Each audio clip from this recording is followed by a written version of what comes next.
Hello বন্ধুরা, আজকে ছিল মকর সংক্রান্তি। তো সকলকে জানাই শুভ মকর সংক্রান্তি।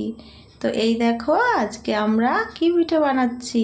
আমার কিন্তু ভীষণ প্রিয়, কিন্তু বানাতে পারি না, ওই এক সমস্যা। তাই আমার পাশের বাড়ি জায়ের কাছে বলেছি, তো যা আমাকে বানিয়ে দিচ্ছে। এখন এটা নিয়ে গিয়ে বাড়িতে দুধের মধ্যে ভিজিয়ে দেব।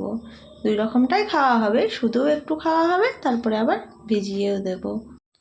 আর কি বলো তো বন্ধুরা, আমার এই যা খুব সুন্দর পিঠে বানায়।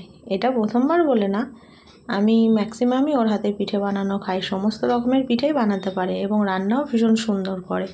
আর আমাদের দেয়, আমরা বসে বসে খাই। আমি তো খাওয়াতে পারি না, কিন্তু আমাকে খাওয়ায়। তাই আজকে আবার আমি বললাম একটু বানিয়ে দেবে, তা বললে হ্যাঁ দেবো, নিয়ে এসো। তো এই দেখো বানিয়ে দিচ্ছে। আমি হটপটে করে নিয়ে যাব, নিয়ে গিয়ে তারপরে বাড়িতে দুধের মধ্যে ভিজাবো।